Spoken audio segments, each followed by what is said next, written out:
J'espère que vous allez tous très bien. En tout cas, nous, on est ravis d'accueillir aujourd'hui Julien Largillière, qui est donc le CTO de Veolia, pour une discussion avec Didier Girard, qui est donc le co-CEO de Sphere, et moi-même, Head of GenAI de WenVision, pour discuter IA générative, parce que c'est un peu notre sujet du jour.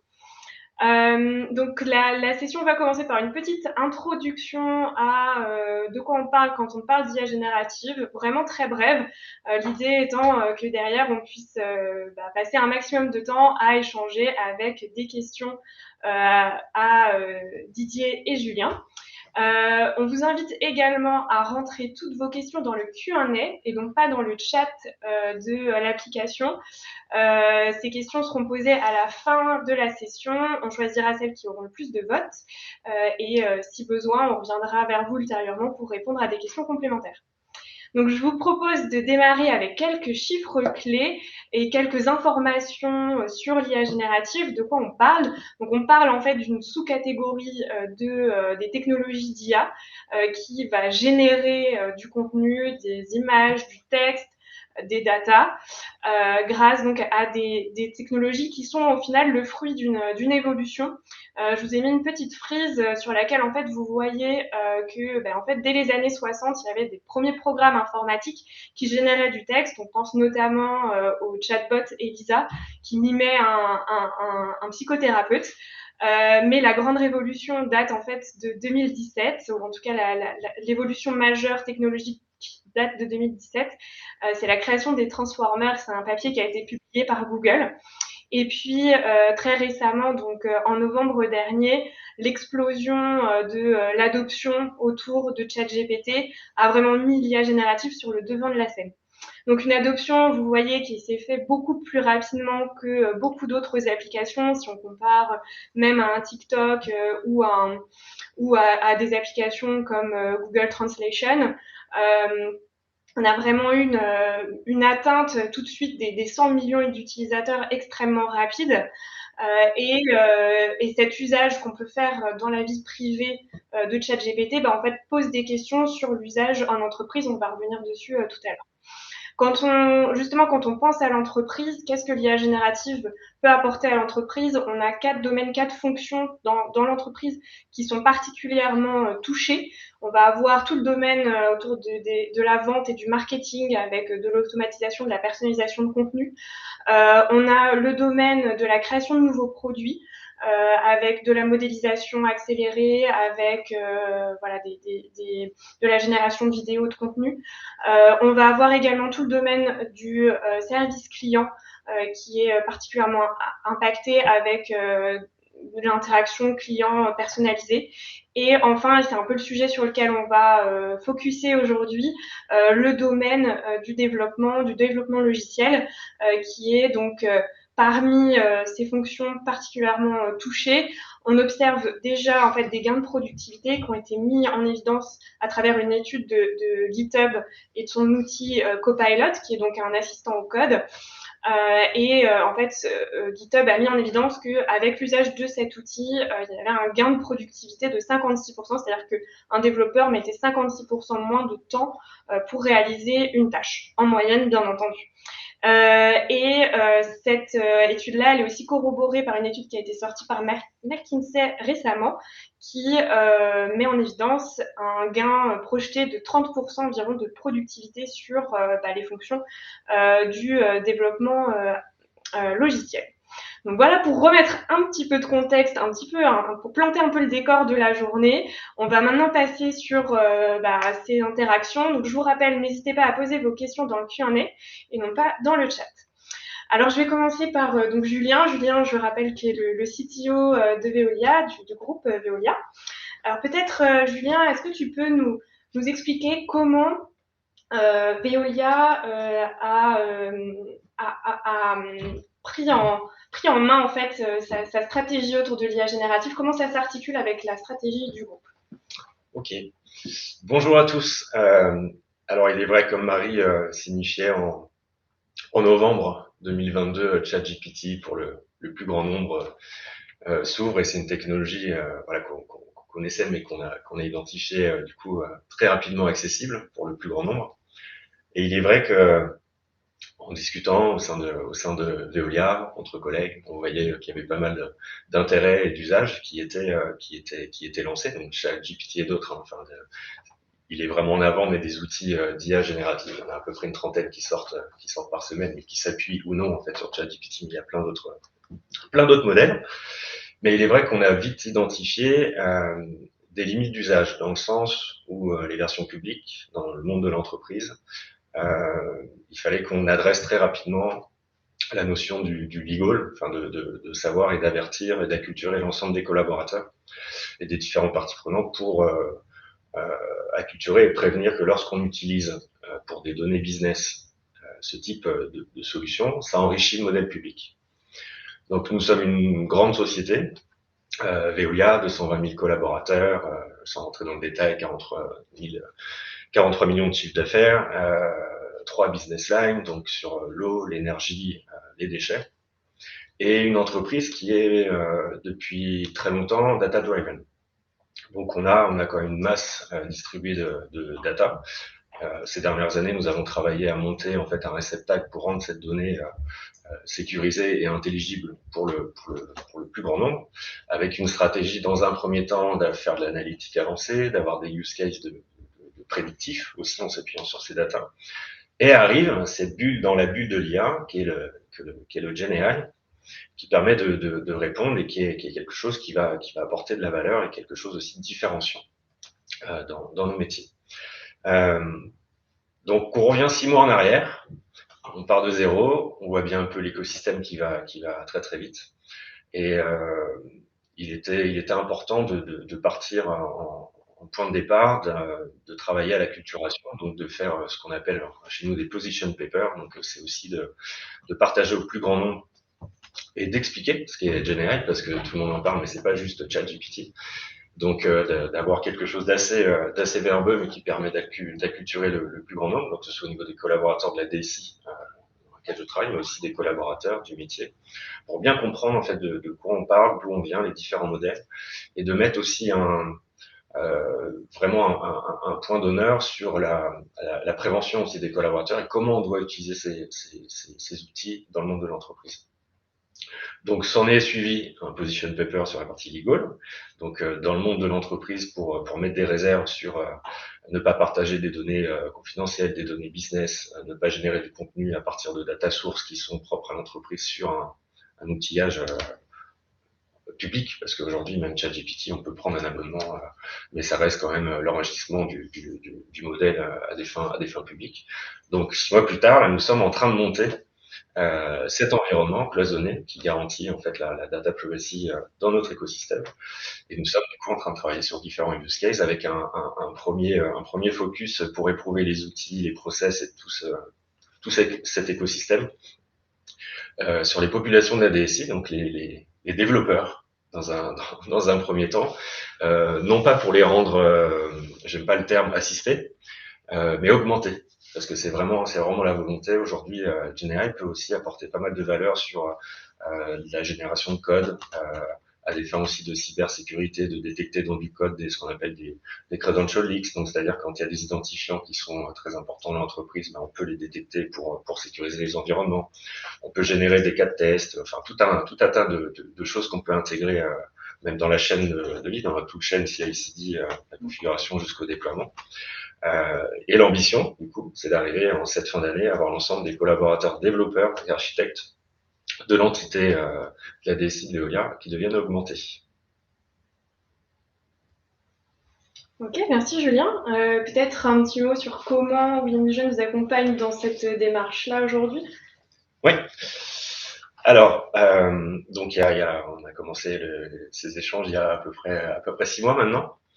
C'est vrai que l'intérêt, on s'est compris très rapidement sur les enjeux et comment intégrer en fait cette technologie au service du business et de manière sécurisée dans l'entreprise.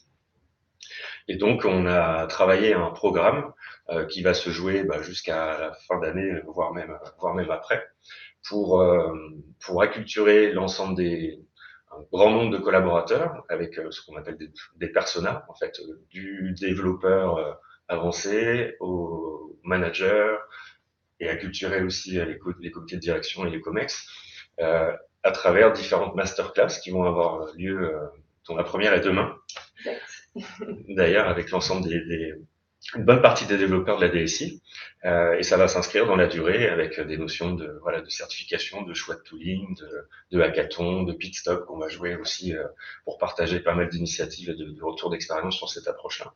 Donc c'est quelque chose de structuré mais qui s'inscrit dans la durée afin de faire grandir l'entreprise et surtout que de notre côté, au niveau DSI, nous soyons prêts dans un second temps à accélérer sur la partie business. Parce qu'il y a il y a énormément de use cases qui peuvent servir la stratégie de Veolia et le nouveau plan à venir. Et nous sommes convaincus que GenAI va apporter énormément de valeur, y compris différenciante par rapport au marché. Didier, j'ai une question pour toi. Qu'est-ce que tu recommandes à tes clients vis-à-vis justement de l'usage de ChatGPT dans un cadre pro? Déjà, bonjour à tous, merci pour la question. Moi j'aime bien la démarche qui a été adoptée par Veolia en fait, et je suis très en phase avec ça. Je pense qu'il est vraiment nécessaire pour toutes les entreprises d'interdire l'utilisation de ChatGPT, mais j'aime bien dire plutôt que ChatGPT, j'aime bien dire les IA génératives grand public. Ouais, parce que comme l'a expliqué Julien, en fait, ces IA génératives, c'est vraiment des outils de fuite de données. Donc la première décision qu'une entreprise doit prendre par rapport à l'IA générative, c'est de dire on interdit l'utilisation des IA génératives grand public à l'intérieur de l'entreprise. Ça, c'est vraiment nécessaire.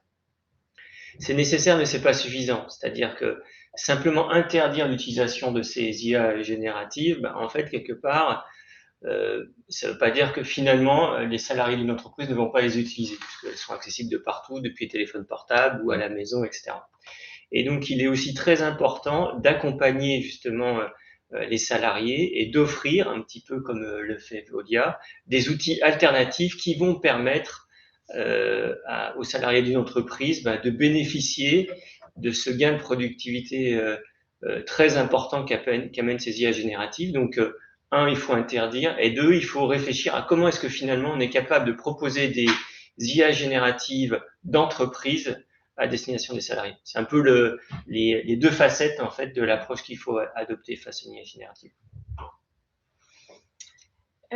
Julien, tu disais tout à l'heure qu'il y avait aussi donc cette partie sélection du tooling, comment est-ce qu'on constitue au final la stack technologique autour de l'IA générative. Aujourd'hui, est-ce que vous avez identifié des premiers critères qui vous permettent d'avancer dans ce choix? Parce que c'est vrai que l'écosystème est très florissant. Exactement. Moi, je vois un triptyque en termes de tooling sur le marché. Le premier, on voit bien que l'IA générative, bon, ce n'est pas nouveau, on voit bien la mise à l'échelle, mais dans ce que j'appelle les solutions SaaS communes, la suite Workspace, on va retrouver Salesforce, on va retrouver Workday, on va retrouver, les outils qu'on retrouve au niveau de l'entreprise. Naturellement, cette IA générative et jusqu'à interroger en langage naturel au sein de ces solutions SaaS, c'est juste une question de temps. Microsoft a pris un petit peu d'avance avec l'intégration et le financement sur pas mal de choses de ChatGPT, donc a intégré plus rapidement dans ces outils ces notions d'IA générative. Mais sur les gros players, les SaaS, ça va arriver forcément, et on le voit bien, on connaît les roadmaps, on sait c'est juste une question de mois. Donc ça, c'est l'écosystème par défaut qu'on va retrouver au quotidien. Donc on aura aussi un sujet de change, mais ça c'est plus dans l'usage qu'on va devoir adresser. Mais normalement, par construction, ce sont des outils professionnels qui intégreront en fait les garanties, pourront garantir en fait les notions de data privacy dont on parle depuis un moment, qui pose question. J'aime bien ce point que tu donnes là, et après je t'en passerai la parole. Tu as raison en disant que d'insister sur la notion de langage naturel, pour moi, au-delà d'une révolution technologique qui amène GenAI, qui est finalement, c'est à la fois très neuf, mais finalement, ça existait depuis les API existaient depuis un certain temps. Ce qu'il faut bien avoir en tête, c'est que l'arrivée de GenAI, c'est vraiment une révolution de l'interaction avec le système d'information. Et ce qui va arriver dans les prochaines semaines, prochains mois, prochaines années, c'est de dire, on va pouvoir dialoguer avec le système d'information en langage naturel, et le système d'information va nous répondre en langage naturel. Et le gros des outils qui vont arriver à travers les SaaS, c'est vraiment ce nouveau mode d'interaction. On sera plus obligé de remplir des formulaires, cliquer à la souris pour dialoguer avec le système d'information. Ça va se passer en langage naturel, voire avec la voix. Exactement, ouais. Je vois bien dans un avenir très proche des outils de DataVis à poser la question simplement, à se dire peux-tu me sortir les ventes de la semaine dernière pour tel lot et tel département et prévoir moi un forecast pour le mois prochain. Ce sera devenu un usage plutôt classique. Donc ça pour moi c'est le SaaS commun où l'évolution par construction de toute façon vont intégrer en fait ces IA génératives. Il y a pour moi un deuxième panneau qui est sur nos choix technologiques qu'on a pu faire chez Veolia. Donc on s'appuie sur des hyperscalers. Hein. On travaille énormément avec Google Cloud Platform, avec AWS également. Et on a des solutions qui existent aujourd'hui pour aller adresser le monde vraiment professionnel, c'est-à-dire s'appuyer, de profiter de l'IA générative sur des données du terrain, des consommateurs, et encore une fois liées aux 3 business lines que sont l'eau, la propreté et les déchets. Donc vraiment ces données opérationnelles, de pouvoir monter des solutions sécurisées, cloisonnées, et au service de Veolia et uniquement de Veolia. Donc encore une fois, ne pas enrichir les modèles en fait qui servent au grand public et de monter des solutions qui permettent du coup vraiment à des fins business. Et là, on n'est pas dans le SaaS commun collaborateur, on est vraiment sur des cas d'usage qui sont précieux et qui seront vraiment métier Veolia. Et du coup, ce choix de ces hyperscalers avec qui nous travaillons depuis très longtemps permettent de répondre en fait à ces enjeux.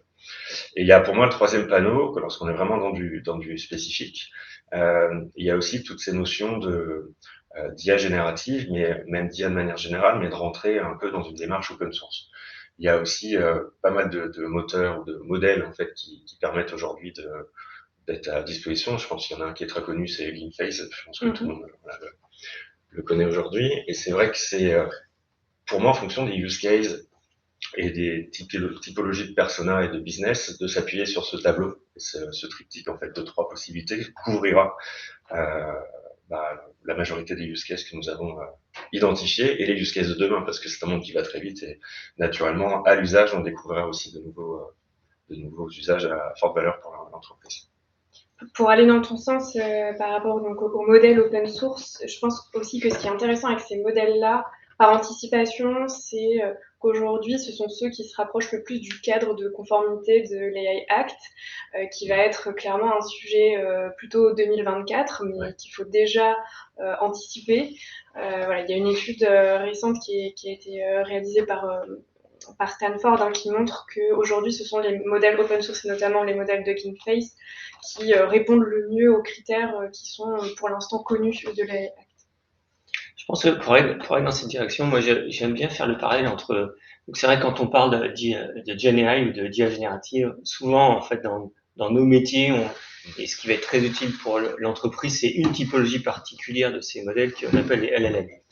Et les large language models. Et c'est vrai qu'au final, c'est ceux qu'on va rencontrer le plus rapidement dans l'entreprise en termes d'usage.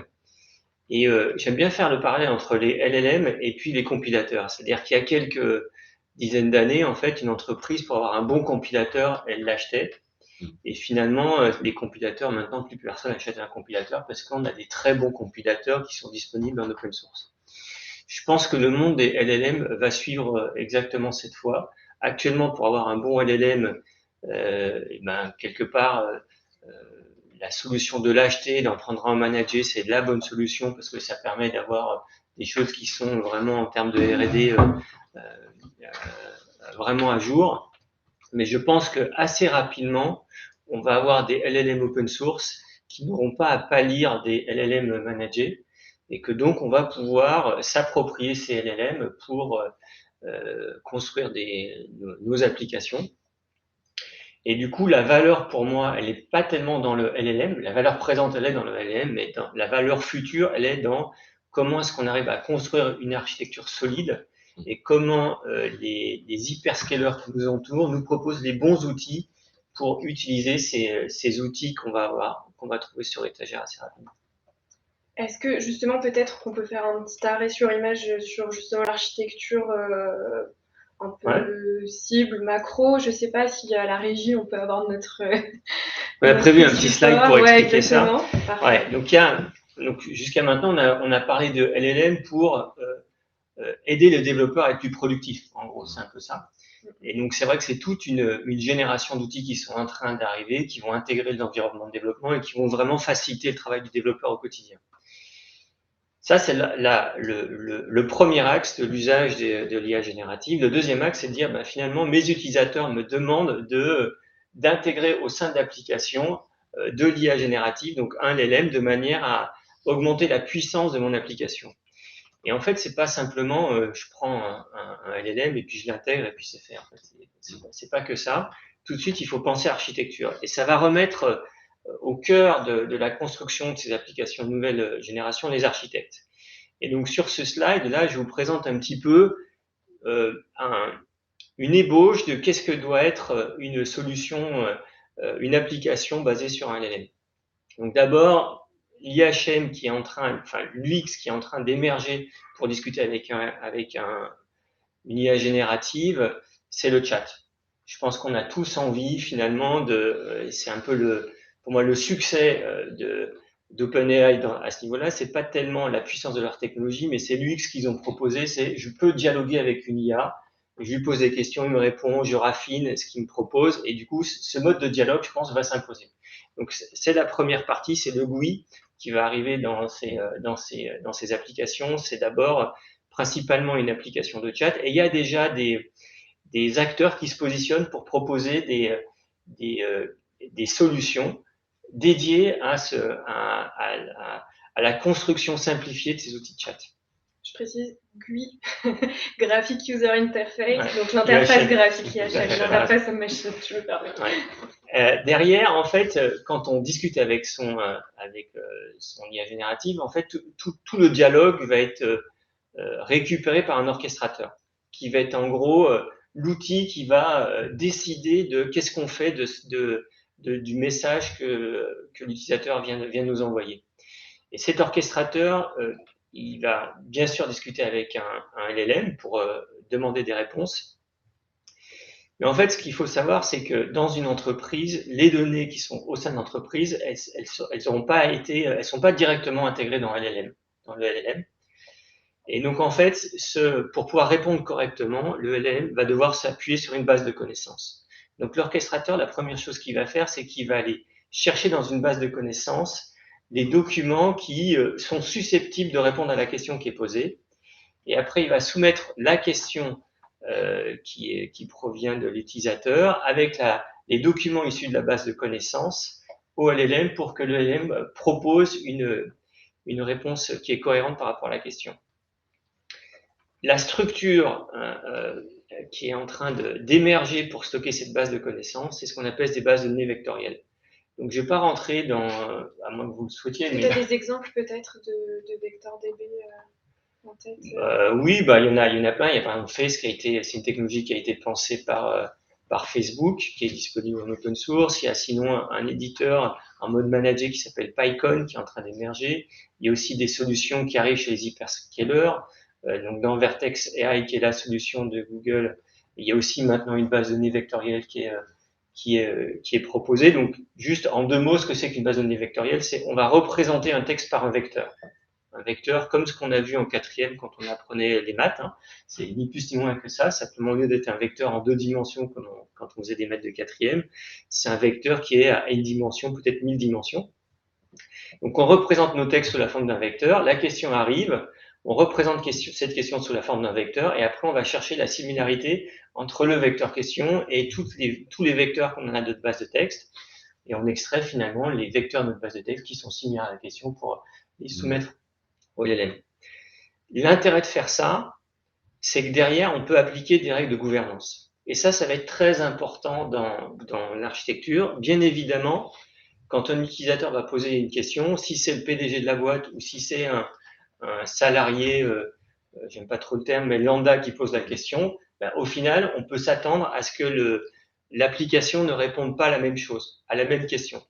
Et pour ça, il faudra mettre en place des règles de gouvernance. Et en fait, le fait de s'appuyer sur une base comme ça, de type vectoriel, on va pouvoir filtrer les documents pour qu'ils soient adaptés aux droits de l'utilisateur et avoir des documents à laquelle qui vont servir à la réponse à laquelle l'utilisateur a droit.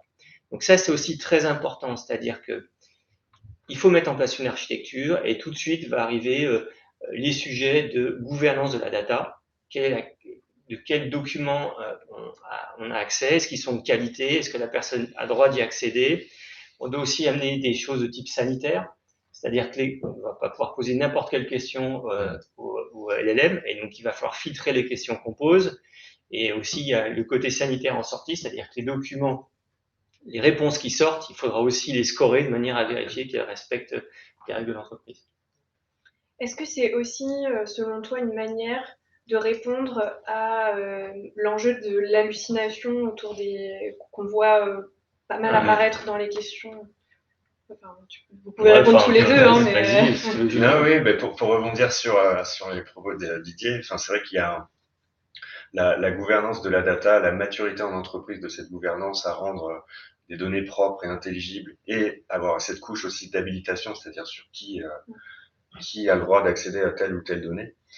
C'est vrai que c'est un enjeu en fait sur la qualité de sortie de ces modèles et on en revient au sujet hallucination dont on parle énormément. Mais si en amont, si on a cette donnée structurée de qualité, on aura moins d'hallucination en théorie par rapport à ces modèles. Ouais. Donc c'est vraiment l'objet, hein, c'est-à-dire que l'hallucination en fait c'est le modèle va répondre de manière très assertive à une question qui lui a été posée, mais en envoyant un message qui est faux, en fait.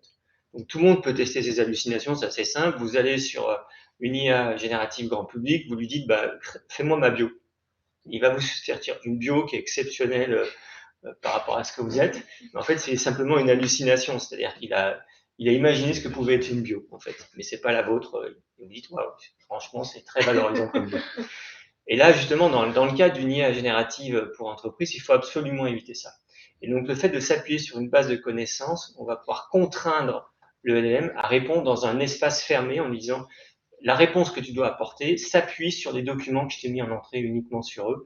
Et ça va, on peut pas empêcher l'hallucination de manière complète, mais ça va la restreindre de manière très importante. Et donc, c'est là aussi où tu avais raison sur le côté acculturation. Il va falloir tout le temps former des salariés de l'entreprise, c'est-à-dire de temps en temps, le modèle peut déraper. Nous, en tant qu'experts, on va s'arranger pour ce qui dérape le moins possible, mais on n'est pas à l'abri d'un dérapage et il ne faut jamais prendre pour argent comptant ce qui sort de ces modèles. Mais oui, vis-à-vis justement de cette acculturation, donc tu parlais des masterclass tout à l'heure, Julien, et de position paper, est-ce que vous avez prévu plus de choses, comment embarquer tous vos collaborateurs Oui, ça se joue. Enfin, on a les gros objets, donc c'est Position Paper et ce programme qui est lancé. Il y a aussi pas mal d'efforts de communication aussi, de communication auprès des salariés, de captation aussi des cas d'usage, parce que une fois qu'on a mis à disposition en fait quand on aura un outillage qui sera disponible pour le plus grand nombre d'entreprises, il va y avoir des use cases qui vont tomber. Donc il y a aussi de l'accompagnement auprès du métier et des différents acteurs qui souhaiteront utiliser ces modèles-là pour les accompagner, prioriser, qualifier de manière objective. Quand je dis de manière objective, c'est-à-dire de pas créer quelque chose qui va être embeddé directement dans une solution qui existe déjà. Donc on parlait des SaaS communs en fait, par exemple, donc de s'amuser à faire du LLM dédié open source, alors que par construction, un outil SaaS qui répond au plus grand nombre le fait déjà. Donc c'est tout un tas de sujets de communication, d'animation en fait qu'on mène également en interne. Donc voilà, il y a, enfin, je ne suis pas tout seul. On parle énormément de data, il y a les équipes data, on est tout un écosystème aussi en interne, du coup, acculturé à cette approche-là, et à lancer tout un tas d'initiatives dans l'entreprise. Et l'enjeu, pour moi, il est de ne pas se disperser, parce que c'est tellement important comme évolution. Donc cette gouvernance autour de l'IA, GenAI particulièrement, doit vraiment être prise au sérieux, parce que même si de notre côté on met quelque chose à valeur qui peut répondre au plus grand nombre, ça n'empêchera pas la dispersion et la volonté Et tant souvent la nature ayant horreur du vide, certains peuvent prendre aussi des dispositions ou par curiosité aller s'intéresser à tel ou tel modèle ou telle solution. Et c'est un peu la même problématique qu'on a pu avoir dans le passé sur d'autres technologies, et c'est pas un secret, dans toutes les boîtes il y a du Shadow IT. Donc c'est d'apporter assez de valeur sur l'offre et l'accompagnement qu'on peut apporter au niveau de la DSI pour limiter ces initiatives en fait qui peuvent du coup provoquer des dérives dans tous les sens du terme. On commence d'ailleurs à entendre parler de Shadow AI. Shadow AI. Ouais. Il y en a, c'est sûr qu'il y en a et qu'il y en aura, et il faut arriver justement en déployant assez vite, en acculturant, à limiter au maximum ce Shadow AI. Et donc Didier, sur ce sujet de l'acculturation, comment est-ce que toi tu vois le marché évoluer, comment tu vois nos clients évoluer sur ce sujet-là? En fait, c'est ce que tu disais en introduction, hein. C'est vraiment quelque chose qui arrive très très vite, l'IA générative. Et là, on sent vraiment actuellement, de la part de nos clients, un vrai sujet d'intérêt. C'est-à-dire que tous les clients se posent la question actuellement, mais comment est-ce que je fais pour gérer ce sujet-là? Je pense que la plupart ont déjà transmis en interne des notes de service interdisant l'usage de ces outils-là, au sens grand public, et encore du mal à proposer une démarche cohérente finalement d'adoption, parce que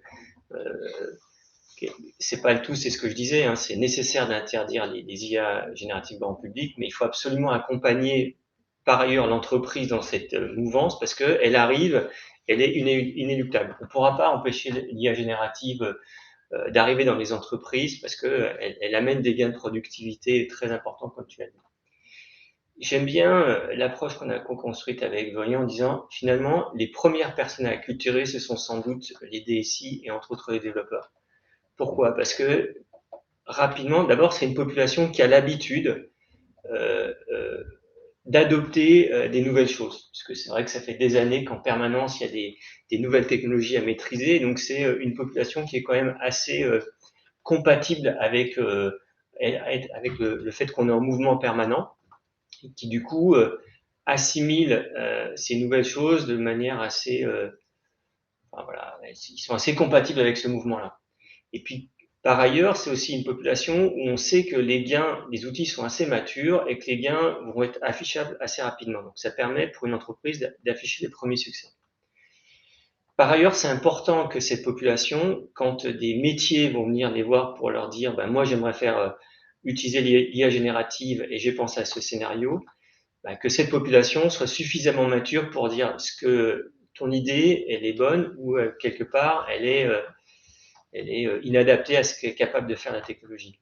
Et donc pour ça, le fait de commencer par acculturer la DSI, ça va amener beaucoup de maturité dans l'adoption de ces technologies au sein de l'entreprise. Et c'est pour ça que je trouve que la démarche telle qu'elle est lancée chez Veolia a beaucoup de sens.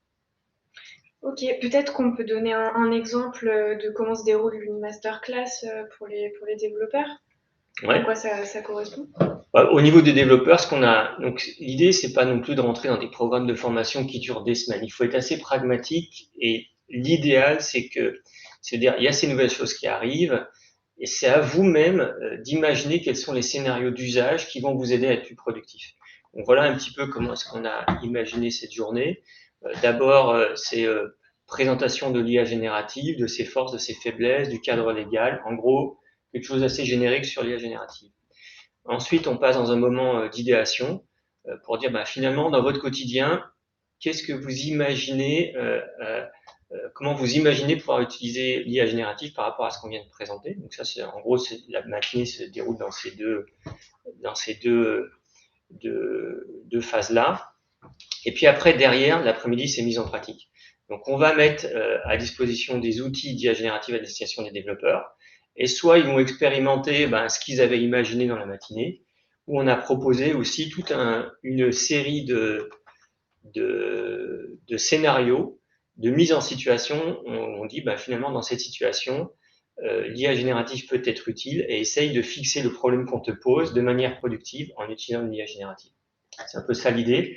Et c'est à la fois les aider à imaginer comment est-ce qu'on peut générer des tests, comment on peut analyser une spec, comment on peut traduire du code. Enfin, on a listé une dizaine de scénarios dans lesquels ça peut être utile. Ce que je trouve, en complément, ce que je trouve intéressant, c'est vrai que GenAI, dans pas mal d'entreprises, on en parle beaucoup. Voilà, il y a beaucoup de position paper, de slideware, de guidelines, de tout ce qu'on veut. Ce qui est intéressant dans ces masterclass, c'est que on passe un temps dans le faire. Donc, c'est un peu différenciant comme proposition. Je trouve ça très intéressant pour les équipes. J'aimerais bien basculer un peu sur le sujet de l'éthique autour de l'IA, parce que pareil, c'est un peu... voilà, ça revient très rapidement dans les discussions quand on parle d'IA, et je pense sur plusieurs aspects, je vais en choisir deux là. Le premier, c'est l'aspect un peu social. Tout à l'heure, Julien, tu disais, chez nous, on est plutôt dans une optique de développeurs, collaborateurs augmentés par l'IA. J'aimerais bien que tu nous expliques ce que ça veut dire pour Veolia concrètement. Alors, en sortant un peu de l'IA, j'ai entendu il y a pas très longtemps, et ça me parlait, de dire en fait l'IA ou GenAI ne va pas remplacer un collaborateur. Par contre, il peut être remplacé par un collaborateur qui utilise l'IA. Donc c'est cette approche-là que j'apprécie. C'est une technologie qui va devenir commune. Donc c'est des compétences qu'il faut acquérir. Mais en aucun cas, en fait, si vous voulez, l'ambition de Veolia est de faire des gains de productivité si significatifs que ça permet en fait de s'affranchir et d'avoir des collaborateurs aujourd'hui qui n'ont plus de travail. Je fais l'analogie souvent avec, vous savez, il y a quelques années, il y a une dizaine d'années maintenant, on a vécu la, la vague massive et le cloud public.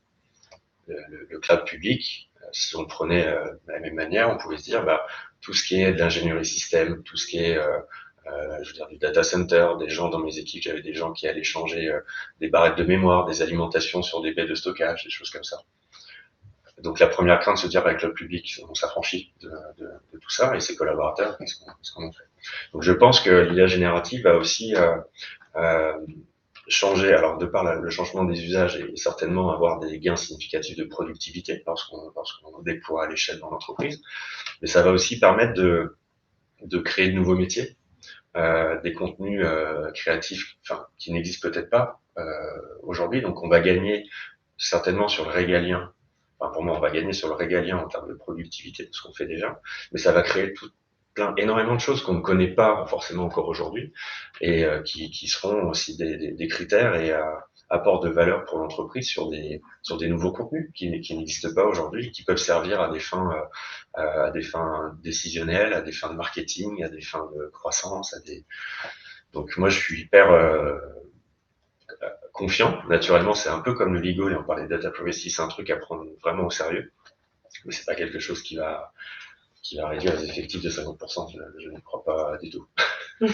Bah, c'est vrai qu'on va pas se leurrer, il y a tout un côté anxiogène qui est autour, qui encadre ça. Il y a des papiers, des gens qui disent ça va générer énormément de baisse enfin, le nombre de codes blancs va diminuer, etc. Donc ça, c'est le côté anxiogène. Moi aussi, je suis plutôt positif en fait par rapport à ça. C'est que simplement, ça va changer les tâches qu'on va réaliser. Enfin, moi, pour notre métier qui est le métier de développeur, il y a plein de tâches qui sont pas très agréables à faire, qu'il faut faire, qu'on a du mal à mécaniser.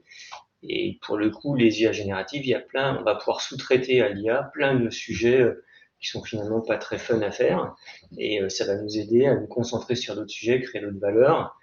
Ça va aussi, je pense, améliorer la qualité de ce qui est produit. Donc, tu parlais justement d'avoir des solutions qui analysent le code a posteriori pour vérifier qu'il n'y a pas des problèmes de sécurité émergents qu'on n'a pas vu passer. Donc, ça va un peu mécaniser toute la surveillance. Tout ce qui va être aussi testabilité, c'est vrai qu'écrire des tests pour des développeurs, souvent c'est pas leur tasse de thé. Ouais. Et ben là, en fait, finalement, les IA, elles génèrent très très bien les tests unitaires. Et donc quelque part, on va pouvoir mettre beaucoup plus de harnais de manière mécanique autour du code qu'on produit. Pour moi, c'est une amélioration de la productivité, certes, mais c'est au bénéfice de la création de plus de valeur.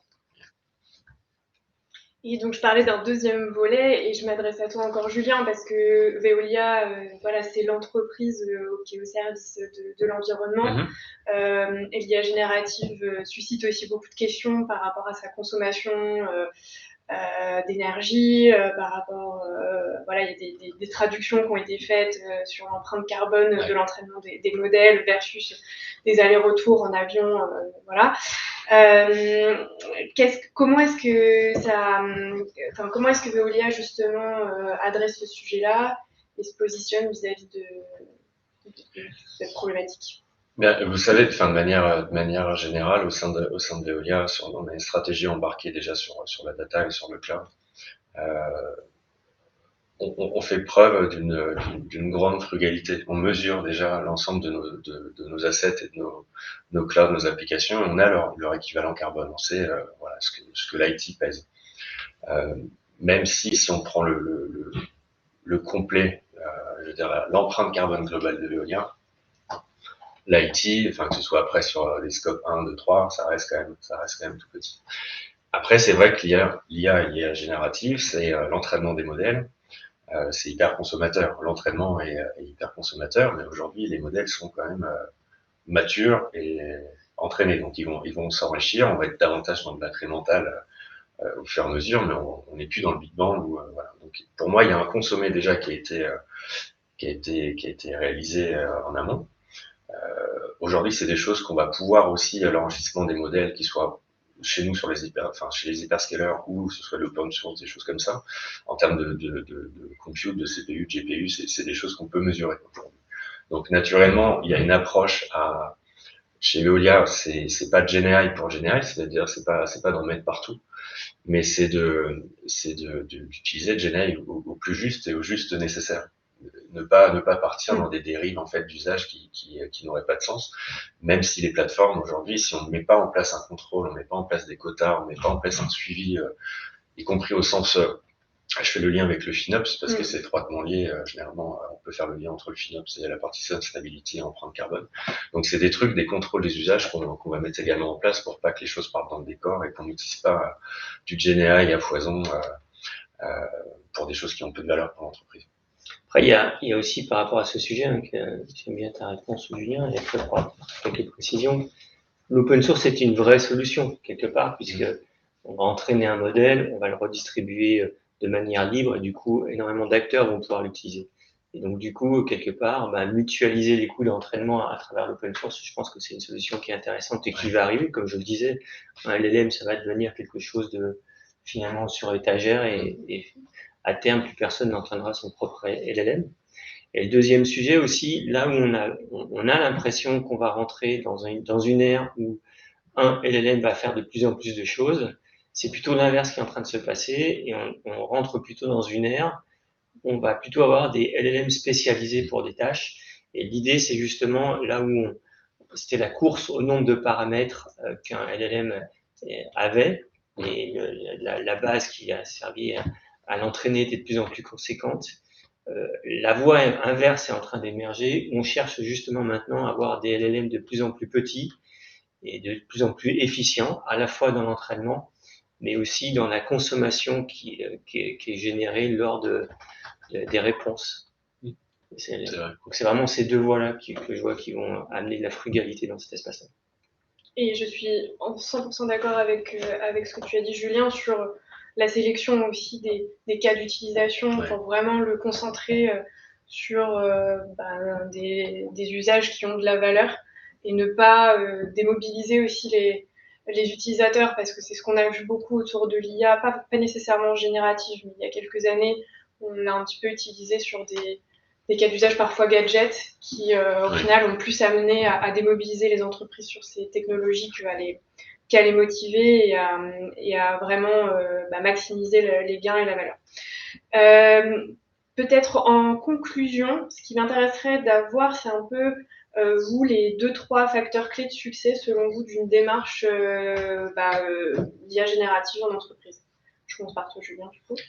Bien, il y en a un, on en parle depuis un moment maintenant, mais c'est pour moi d'avoir au sein de la DSI, et encore une fois, au niveau des développeurs, en fait, que d'ici, par exemple, la fin d'année, en fait, l'ensemble des développeurs et des architectes, en fait, qui deviennent augmentés.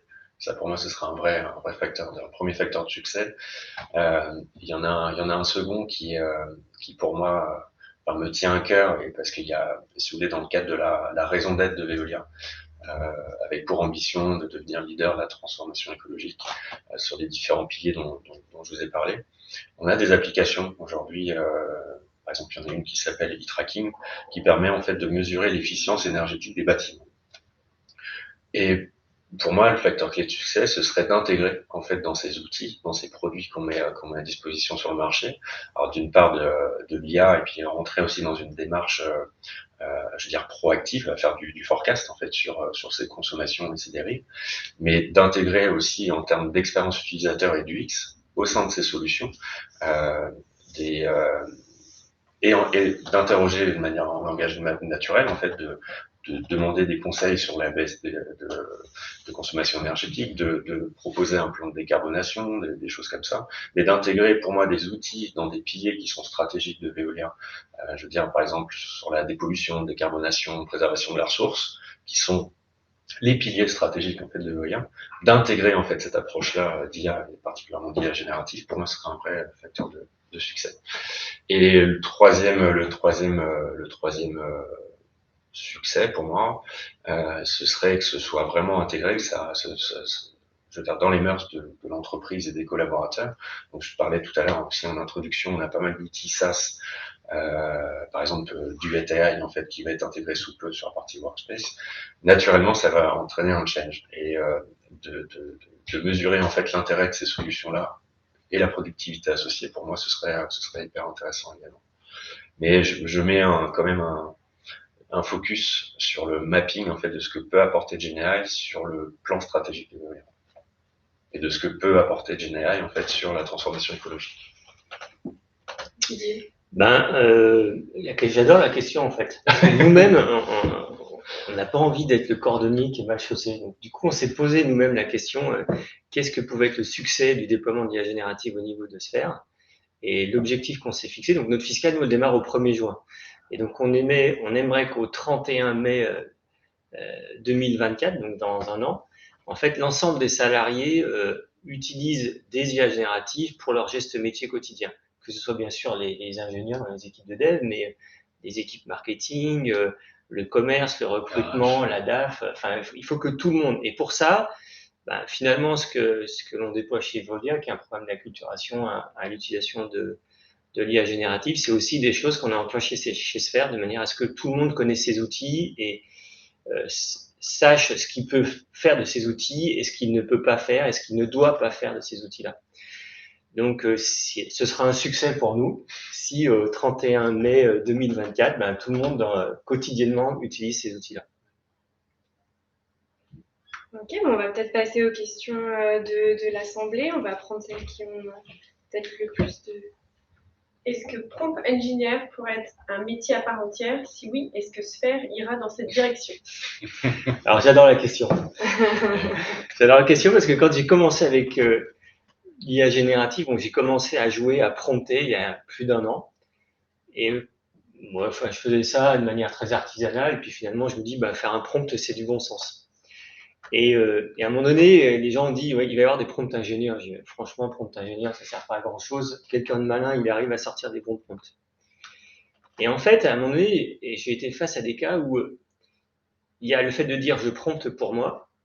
Auquel cas, c'est vrai que j'ai pas besoin d'être accompagné, je me débrouille tout seul, j'ai pas besoin d'être accompagné par un ingénieur.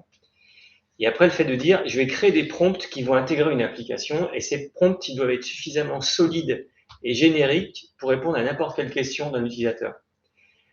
Et donc, quand on commence à réfléchir de manière méta comme ça, je peux dire que c'est un vrai métier. C'est-à-dire que sortir les bons prompts qui soient sécurisés, qui répondent correctement à chaque fois, finalement, c'est un vrai métier qui est en train d'émerger. Je sais pas ce que tu en penses, Julien. Ouais, tout à fait. Et même le cran d'après, enfin, de générer des prompts, oui, ça devient de plus en plus accessible. On voit bien aujourd'hui, même sans être très avancé, on peut en créer facilement. Mais je vois l'intérêt à comment échanger, comment discuter dans un prompt aussi, comment poser les questions, comment poser les bonnes questions. Parce que un chat GPT, on peut lui poser n'importe quoi, mais il y a des techniques aussi d'interrogation de prompt qui sont aussi à prendre en considération. Et je pense que ça peut être aussi un métier en bac sur comment on interprète en fait les interrogations des prompts. sur la pertinence des réponses. Et il y a un vrai, je dirais, écosystème aussi d'outils autour du prompt engineering.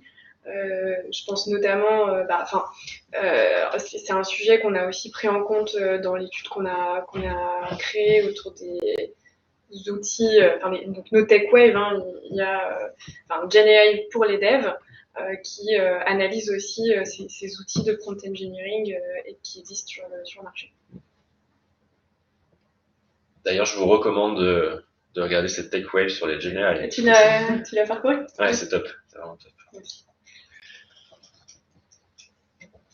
Ok, deuxième question. Les GenAI seront-elles bientôt capables de citer leurs sources pour produire leurs réponses? Bah oui, en fait. Ouais. Bah, en fait, justement, c'est, à nouveau, moi, là, on parle vraiment de l'IA générative pour l'entreprise. Enfin, le sujet grand public, c'est quelque chose que j'évacue. C'est pas du tout les mêmes produits au final qu'on va avoir. Et justement, si on s'appuie sur une base de connaissances et ces fameuses bases de données vectorielles que j'ai citées tout à l'heure, on va pouvoir justement, vu que c'est des documents qu'on va transmettre au LLM pour formaliser la réponse, on va pouvoir, au niveau de l'orchestrateur, dire cette réponse a été construite à partir de ces documents-là. Finalement, c'est juste un sujet d'ingénierie, c'est assez simple à mettre en œuvre. Et sur la partie grand public, j'ose espérer que ça deviendra obligatoire, de toute façon. Ouais. Sur ceux qui ne le font pas encore aujourd'hui. Autre question, y a-t-il des formations pour les PM, PO et PPO? C'est une bonne question. Ouais. Je pense que... En fait, moi, ma conviction, c'est qu'au final, sans nécessairement parler de formation, mais en tout cas acculturation, je pense que c'est valable pour tous les collaborateurs de l'entreprise. Et après, en effet, il peut y avoir des déclinaisons par métier. En introduction, je disais que la création de nouveaux produits est un des métiers, une des fonctions qui va être fortement touchée par l'IA générative. Il y a aujourd'hui déjà pas mal d'outils qui sont très utilisés par les PM qui sont enrichis. Je pense par exemple à Notion, qui sont déjà enrichis de fonctions d'IA générative, un peu dans l'optique de ce que tu disais par rapport à des outils SaaS existants sur le marché. Donc, je pense que c'est à créer si ça n'existe pas et que ce sera un bénéfice. Par ailleurs, par rapport à ça, on parle beaucoup d'acculturer l'entreprise. Je sais que toi, tu aimes bien pousser une bonne pratique, il y a le Center for Excellence. Oui, c'est vrai. Disons que notre vision par rapport à l'acculturation, c'est que c'est pas un événement unique et ponctuel dans la vie de l'entreprise, mais bien au final un cheminement et pour être capable de suivre ce cheminement et de le pérenniser, un véhicule comme un Center for Excellence a beaucoup de valeur. C'est un dispositif qui a la chance d'être assez flexible et agile et qui va s'adapter en fait aux besoins de l'entreprise qui vont évoluer au fur et à mesure que son état de maturité va évoluer aussi. Donc dans un premier temps, c'est vrai qu'un Center for Excellence, il a un rôle fort d'acculturation, presque un peu d'évangélisation. Et puis dans l'avancée, un Center for Excellence peut porter un rôle, par exemple, d'aide à l'idéation, ça peut être un bootstrap de factory aussi, des petits incubateurs de projets, enfin voilà. Mais en tout cas, je pense qu'aujourd'hui, c'est important que les entreprises mettent en place des dispositifs dédiés pour suivre et lancer en effet leur adoption de l'IA générative. Autre question, peut-on déjà envisager un orchestrateur qui orientera les prompts au meilleur LLM en fonction du contexte? Oui, tout à fait. En fait, on commence à être dans le méta là, mais pourquoi pas en fait. Et on est à peu près sûr maintenant que c'est ce qui se passe sur les IA génératives grand public. On peut même maintenant, il y a des specs qui sont en train d'arriver, justement, qui vont permettre d'intégrer des plugins dans les IA génératifs, dans les orchestrateurs, de manière à avoir une réponse spécifique par rapport à un cas, en fait. Et donc, comment est-ce qu'à un moment donné, on passe la main à telle ou telle IA générative? Ça peut être soit fait de manière intelligente, soit même l'utilisateur peut dire, moi, là, je fais plutôt de la data vise et je m'adresse à une IA qui va faire de la data vise, ou je fais plutôt de la spec et je vais m'adresser à une IA qui va m'aider à rédiger mes specs, ou je fais plutôt du code et c'est cette IA qui va m'aider à générer du code. Mais le fait que, c'est ce que je disais, la voie qu'on est en train de prendre, c'est plutôt d'avoir des IA génératives spécialisées plutôt que d'avoir des grands modèles qui sachent tout faire. Donc, le fait qu'à un moment donné, l'orchestrateur choisisse la bonne IA par rapport à la question posée, ça va être la voie naturelle dans les trimestres ou les années qui vont arriver. Ouais, ça, c'est un catalogue. Enfin, il y a des catalogues aujourd'hui qui existent et qui s'enrichissent et qui vont s'enrichir de manière exponentielle. Après, le progrès va se faire sur l'interrogation au langage naturel aussi, de savoir, par rapport à ce que je saisis dans mon prompt, en fait, quel est le LLM, en fait, quelle est l'IA générative qui aura le plus de pertinence pour répondre. Ouais, ça arrivera, c'est évident. Dernière question, il reste 2 minutes. Dans le domaine du service client, comment voyez-vous le rôle du GenAI dans la formulation des réponses à une question donnée? Vas-y, Julien, je te coupe après. Typiquement, on en parlait tout à l'heure. C'est vrai que sur la partie, il y a pas mal de services clients en fait qui s'appuient par exemple sur Salesforce en fait. C'est le bas qui joue leur solution, leur CRM ou le support à générer des réponses semi-automatiques. Mais on voit bien que l'intégration de cette valeur-là va faire enrichir aussi la qualité en fait des réponses contextualisées pour des clients en se basant sur la valeur de data qui sont contenues dans ces solutions.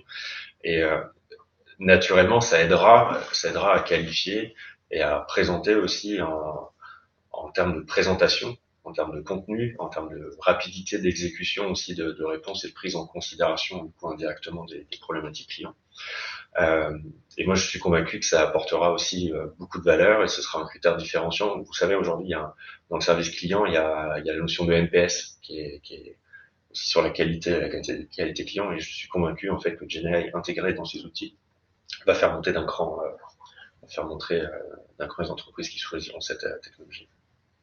En fait, je pense que ce qu'on peut observer sur le service client, c'est qu'il y a une recherche quand même d'automatisation, d'efficience dans ces chaînes-là, parce qu'il y a des volumes à traiter qui parfois arrivent par pic sur des périodes un petit peu, voilà, des périodes de crise, des périodes un peu emblématiques, d'urgence, etc. Et donc il y a souvent des besoins d'absorption de ces cycles. Plus un besoin et une demande de service client continu 24/24, 7 jours sur 7. Donc il y a un vrai besoin d'automatisation et aujourd'hui l'IA générative elle permet d'aller beaucoup plus loin dans les capacités d'automatisation que ce qui était possible de faire jusqu'à aujourd'hui. On a vu se développer beaucoup les bots de service client. Un bot qui embarque de l'IA générative n'est pas du tout de la même qualité qu'un bot un peu à l'ancienne, arbre de décision et classifieur en entrée.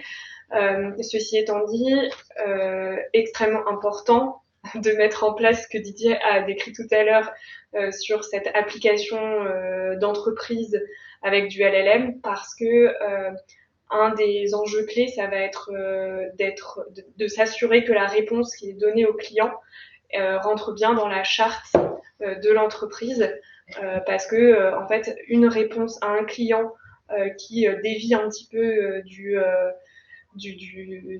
la charte ou même en termes d'éthique qui est un petit peu décalée ou qui n'est pas bonne en termes de contenu, ça peut avoir des répercussions très fortes sur l'image de marque.